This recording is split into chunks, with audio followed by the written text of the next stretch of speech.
Pertanyaannya, kenapa kok harus puasa? Bapak Ibu, manusia itu produk terakhir.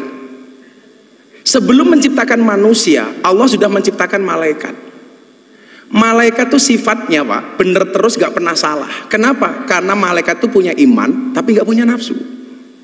Makanya kalau ibu-ibu pengen punya suami kok bener terus, gampang Bu, nikahlah dengan malaikat.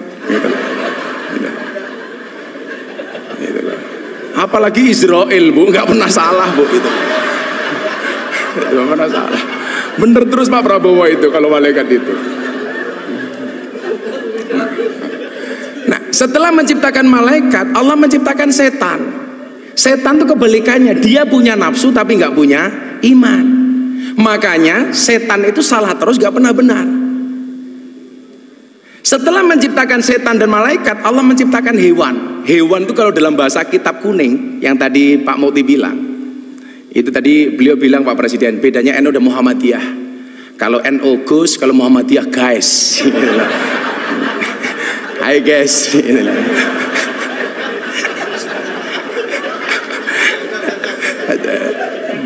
Nah, ada hewan itu kalau dalam bahasa kitab disebut rumangkang. Ada hewan satu galak.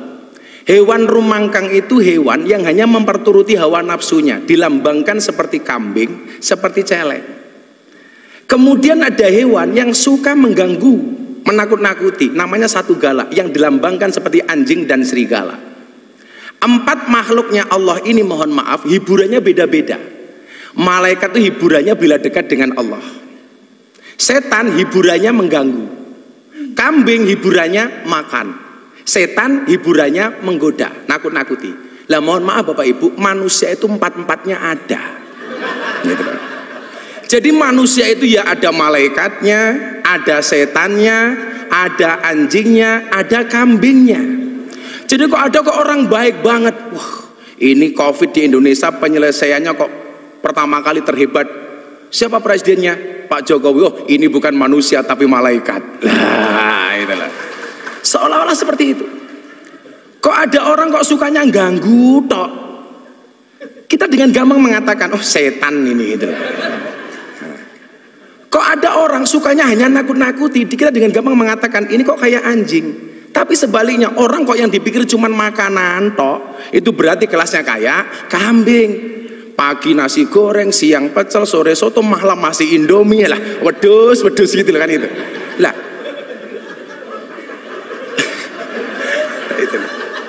lah mohon maaf Bapak Presiden, orang itu kenapa berpuasa dipola seperti malaikat? Karena besok itu orang masuk surga itu sifatnya kayak malaikat. Malaikat itu nggak makan, nggak minum, nggak kumpul. Maka bulan Ramadan ini manusia dibuat seolah-olah seperti malaikat. Ada makanan nggak boleh makan, ada minuman nggak bisa minum, ada istri nggak boleh kumpul. Kenapa? Supaya kita mendekati sifat malaikat yang akhirnya pantas untuk masuk surga. Maka orang itu Pak kalau mau puasa pasti sakti. Kila makola, Ibu Presiden, Ibu Sujiatmi, beliau rajin puasa, makanya sakti, punya anak presiden. Kebetulan anaknya juga rajin puasa seperti Bapak Presiden. Sehingga mohon maaf, jangankan manusia, hewan sekalipun kalau mau puasa itu sakti Pak. Contohnya ular Pak. Ular itu makan sekali puasa 1 bulan. Makanya dia dikasih senjata oleh Allah namanya bisa. Beda dengan kambing Pak. Kenapa dia mulutnya tidak sakti? Karena nggak pernah puasa Pak, makan terus gitu. Nah. Makanya orang kan begitu dan kalau Pak Prabowo mungkin di hutan dulu ke zaman tentara sering melihat ular lah seperti itu. Nah, sehingga kemudian apa? Kalau kita digigit kambing sama ular Pak, itu pasti lebih berbahaya digigit ular Pak. Digigit ular mati Pak, digigit kambing menglorot tok Pak, itu loh, gak apa-apa ya. Itulah. Nah, maka kemudian apa? Disitulah kemudian Allah mengatakan ada salah satu da'awatin mustajabun. Ada 3 doa yang langsung dikabul oleh Allah. Yang pertama adalah da'watul madlum, doanya orang terzalimi. Terzalimi. Lah mungkin ya mohon maaf, orang yang doanya terzalimi itu mustajabah. Kenapa kok Indonesia makmur? Karena kita sering lihat Pak Jokowi itu sering dizalimi, sering dibully Pak. Makanya kalau doa beliau mustajabah itu lumrah Pak, itu loh. Gitu loh.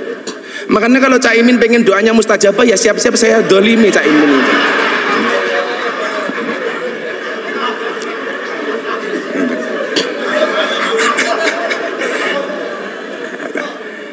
Kemudian yang kedua adalah doa orang tua kepada anak. Ini langsung istijabah oleh Allah. Makanya kalau sang ibu Bu Sujiatmi sering puasa, kemudian mohon maaf lisannya ini sakti Pak mustajabah, maka menghasilkan anak yang luar biasa. Saya selalu meyakini orang ono mulyane anak tanpa tirakate wong tua. Kemuliaan seorang anak itu berangkat dari tirakat orang tua. Saya lagi mengulik dari teman-teman saya di Solo. Dulu amalia Ibu Sujiatmi itu yang hebat apa sehingga melahirkan seperti Pak Jokowi. Ternyata salah satu amalianya adalah puasa.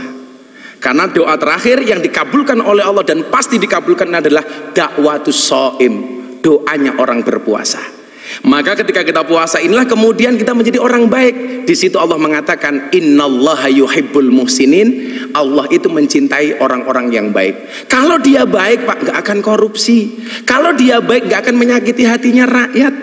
Kalau dia baik Pak, nggak akan tersinggung. Restoran buka di siang hari di bulan Ramadan. Jangan malah teriak-teriak takbir. Waduh Pak, murah amat takbir hanya untuk nutup rumah makan. Kalau saya ketemu Pak Pizul ada rumah makan bukan takbir Pak, tapi traktir gitu Pak. Itulah alasan Bapak kenapa orang puasa itu mulutnya bau, supaya orang puasa itu banyak diamnya. Maka bulan Ramadan itu yang perlu ditutup bukan restorannya tapi mulutnya. Kenapa? Karena puasa itu orang puasa itu tidak untuk dihormati, tapi akan melahirkan pribadi yang terhormat. Nah, begitu mohon izin Bapak Presiden, karena waktu saya cuma 10 menit, mungkin bila diperpanjang besok di Istana Negara Bapak. Insya Allah itu. Akhirnya Bapak Ibu sebelum berdoa, orang puasa itu haus, orang puasa itu lapar, orang puasa itu dahaga. Kenapa kok bisa bersabar? Kalau seandainya kita pura-pura masuk kamar, makan nasi padang, minum es teh, keluar dari kamar, nggak ada yang tahu Pak. Tapi kenapa tidak pernah kita lakukan? Jawabannya sederhana Bapak Ibu. Kenapa orang puasa itu walaupun haus, lapar, dahaga dia bisa bersabar? Jawabannya adalah karena orang berpuasa yakin adzan maghrib pasti datang. Artinya apa? Apapun masalah yang diterima oleh bangsa ini hari ini, entah masalah PSSI, masalah apapun, kita meyakini solusi dari Allah pasti akan datang. Gembok tidak pernah dibuat tanpa kunci, masalah tidak pernah dibuat tanpa solusi. Bapak Ibu, pada akhirnya mari bersama-sama kita berdoa kepada Allah Subhanahu wa taala. Mudah-mudahan di bulan Ramadan, bulan yang penuh dengan maghfirah dan ampunan ini, bangsa Indonesia mendapatkan kemuliaan dari Allah Subhanahu wa taala. Bismillahirrahmanirrahim. Allahumma sholli ala sayyidina Muhammad wa ala ali sayyidina Muhammad walhamdulillahi rabbil alamin. Allahumma ja'al biladana baldatan thayyibatan tardaha waj'al sya'bana sya'ban shalihan ta'ian li iradatika wahdi zu'ama'ana siratakal mustaqim wa sahih